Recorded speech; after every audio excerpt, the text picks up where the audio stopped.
Well, this particular study entailed human research. So it went through a process where we had to get Institutional Review Board human approval to do all the procedures. Subjects were recruited for this particular study, signed informed consents owing to the risk of it, and then basically we went through an extensive familiarization with our subjects.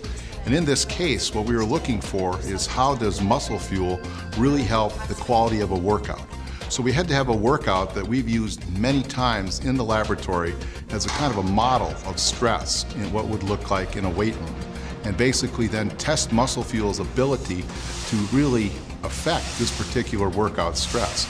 So we had a variety of things going on, meaning we first of all had to collect information on their strength. We had to design the workout that we've used many times, which was a 6x10 squatting protocol with all the weight they could lift for only 10 times each set with 2 minutes rest.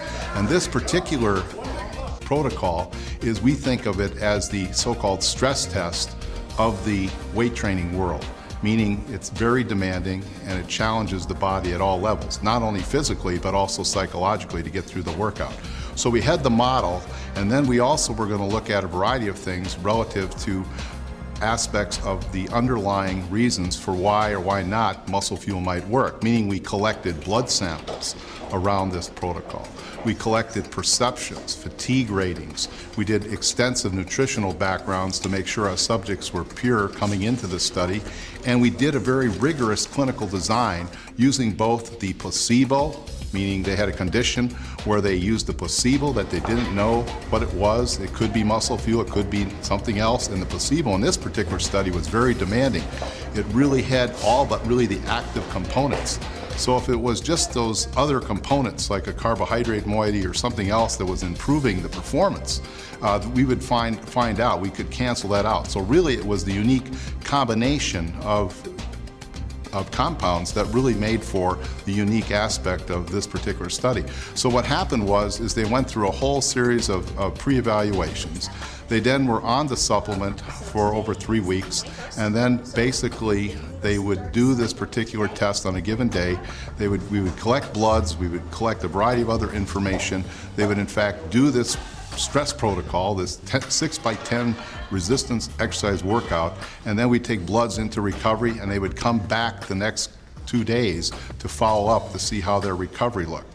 In addition, we measured a host of aspects relative to power with our vertical jump on a force plate, and a host of different things to be able to assess that this particular supplement affects both the power output, it can affect the total work, does it affect the psychology, what does it affect? So in essence, we were looking at a composite of what people see in the weight room when they go and work out. We wanted to see all the different trainable characteristics, power, strength, endurance, all the different things that people need. And we wanted to see how muscle fuel actually affected it.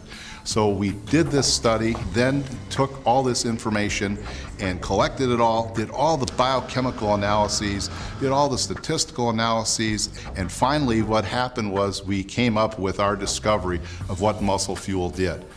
And what muscle fuel really did in this case was the fact that you saw an improvement in the ability to perform a workout. That was the key finding. Muscle fuel and its combination of compounds that are in this particular product allow you to do more work, produce more power output, and basically get a higher quality workout for that particular session. In essence, we also found that recovery was quicker. And with quicker recovery, that was also another very important thing. So a combination of that, as well as allowing you to be ready to work out, the fatigue level of people on the muscle fuel supplement was in fact much lower. So they came into the workout and basically had more energy to do the workout. Now this had been talked about anecdotally by many people as I would be listening to all the comments before we had actual hard data to really understand what was going on. But now with this hard data, we can actually say that some of the perceptions are in fact factually and scientifically correct. Now, you must remember that many times perception and reality don't equal each other. And in this case, with muscle fuel, many of the perceptions and some of the theoretical constructs that were put in the brains of very smart people to put this together actually came out being true. Now, muscle fuel can do many things, and what we studied was, again, the quality of the workout and the recovery aspects. So, all in all, it was an exciting project to be involved with Advocare.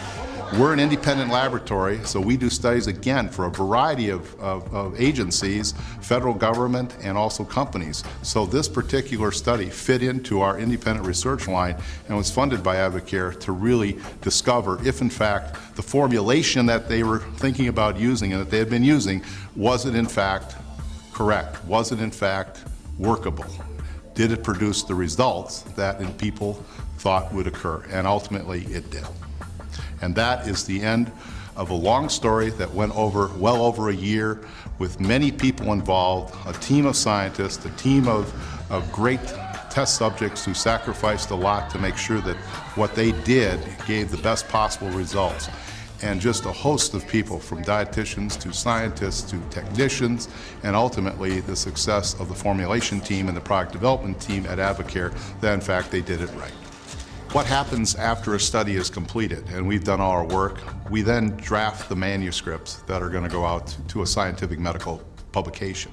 In this case, we in fact have developed our manuscript, and we will now start the arduous process of submitting it to scientific journals and having it go through peer review. Doing a research study is more of a historical, evolutionary type of phenomenon. From you get the ideas, you basically put them all into practice, and then ultimately you try to meet the rigor of peer review. So we're very excited, and I think it will meet that rigor, and we look forward to it being published in the future and really being a real, pillar for Advocare as far as their science of their product formulations.